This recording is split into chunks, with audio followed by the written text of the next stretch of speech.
안녕하세요 여러분, 브릿지 이용환입니다. 드디어 미국 연준이 기준금리 인하를 단행했죠. 인하 폭도 0.5%포인트로 꽤 큰데요. 이렇게 되다 보니까 이제 한국은행 역시 미국을 따라서 기준금리를 내릴 수밖에 없어 보이는데요.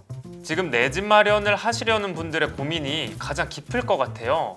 이제 금리는 점점 낮아질 것 같은데 또 대출 규제가 상당히 심하다고 하니까 지금 집을 사야 될지 말아야 될지 좀 걱정이 많을 것 같은데요. 그래서 오늘은 과연 집을 당장 사는 게 맞을지 아니면 조금 기다려보는 게 나을지 브릿지와 함께 알아보겠습니다. 우선 부동산 시장을 둘러싼 상황부터 한번 살펴볼게요. 현지 시각으로 9월 18일 미 연준이 기준금리를 0.5%포인트 낮추는 빅컷을 단행했습니다. 4년 반 만에 기준금리를 내렸는데요. 자국 통화 가치를 달러에 연동한 사우디아라비아, 카타르 같은 중동 국가들도 기준금리를 낮췄습니다. 본격적인 금리 인하기가 전 세계적으로 찾아온 것 같은데요. 우선 변동금리 주담대 지표인 이번 달 신규 코픽스가 3.42%에서 3.36%로 내려갔죠. 또 앞으로는 혼합형 주담대의 지표가 되는 은행채 5년물 금리도 더 내려갈 것 같습니다. 벌써 주담대 금리도 움직이고 있습니다. 올해 8월에 4%까지 올랐었던 주담대 금리가 하단이 이제 3%대까지 떨어졌다고 하는데요. 원래 7월까지만 해도 보통 3%대로 주담대를 받을 수가 있었어요. 그런데 이제 금융당국이 가계대출 관리를 확실히 하라고 은행들한테 엄포를 놓으니까 8월에 다시 은행들이 주담대 금리를 확 높였습니다.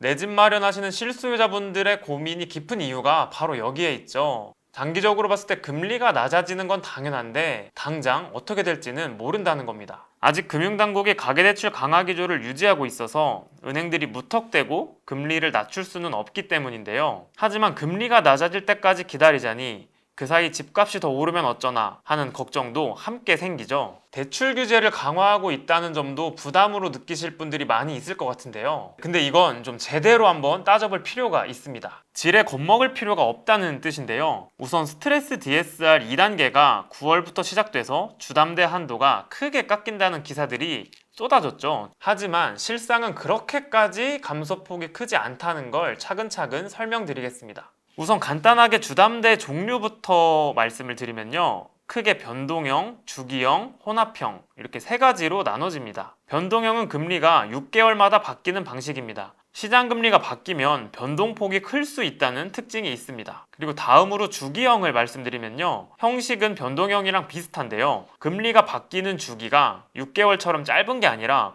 5년 이렇게 상당히 깁니다. 긴 주기로 바뀌다 보니까 변동형보다는 조금 더 고정금리 성격의 안정성이 있다고 볼 수가 있죠. 마지막으로 혼합형은 우선 앞에 5년은 고정금리로 금리가 바뀌지 않다가 5년이 지난 다음에는 변동형으로 바뀌는 형식입니다. 그러면 연봉 1억 원 기준에 주담대 금리 4%, 만기는 30년, 그리고 상환 방식은 원리금 균등 상환이라는 조건으로 스트레스 DSR 2단계 영향을 한번 확인해 보겠습니다. 만약에 수도권에서 변동형으로 주담대를 받았으면 9월 이전에는 대출 한도가 6억 6,700만 원입니다. 적용 대출 금리는 4.38%고요. 9월부터는 이 스트레스 금리가 높아져서 적용받는 대출 금리가 5.2%가 됩니다. 그러면 한도는 6억 700만 원으로 이전보다 6천만 원이나 줄어들죠. 그런데 주기형 방식으로 주담대를 받았을 때도 한번 살펴볼게요. 5년 주기로 금리가 바뀌는 상품으로 주담대를 받았습니다. 그럼 9월 이전에는 한도가 6억 8,900만 원입니다. 적용 금리는 4.11%고요. 그런데 9월부터는 주기형의 적용 금리가 4.36%로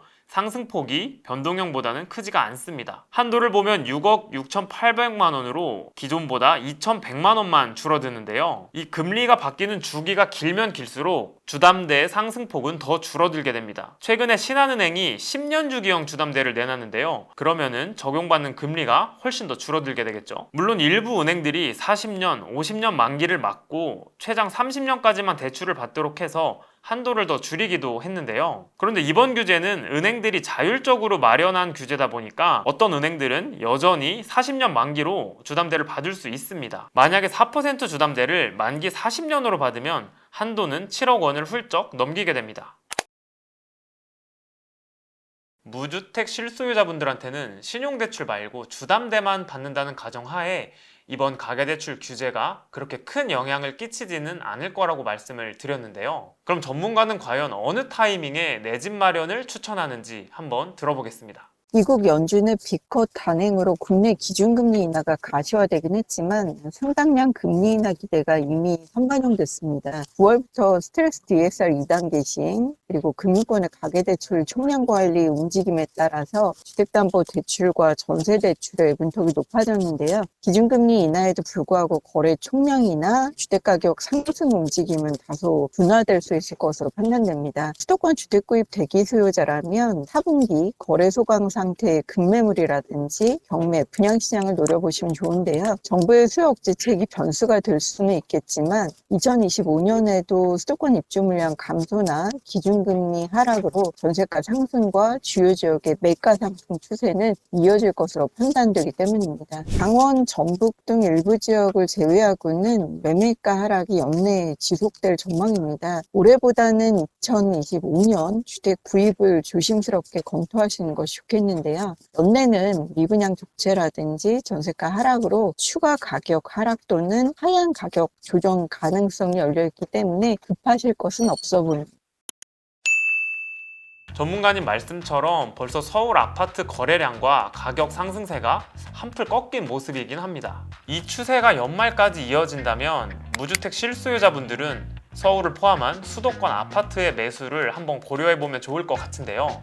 물론 주담대와 함께 신용대출까지 나아가서 이금융권 대출까지 다 끌어쓰는 영끌까지는 비추천입니다. 어차피 내년 7월이 되면 스트레스 DSR 3단계가 시작이 돼서 지금보다 대출 한도가 더 줄어들 수밖에 없는데요. 그런데 이 규제 강화가 앞으로 집값 상승세가 잘 잡히지 않으면 내년 1월부터 조기 도입될 수 있다는 목소리도 나오고 있습니다. 그래서 대출 여력이 충분한 실수요자분들에 한해서는 올해 연말에 한번 내 집 마련을 도전해보는 것도 괜찮을 것 같습니다. 여기까지 브릿지였습니다.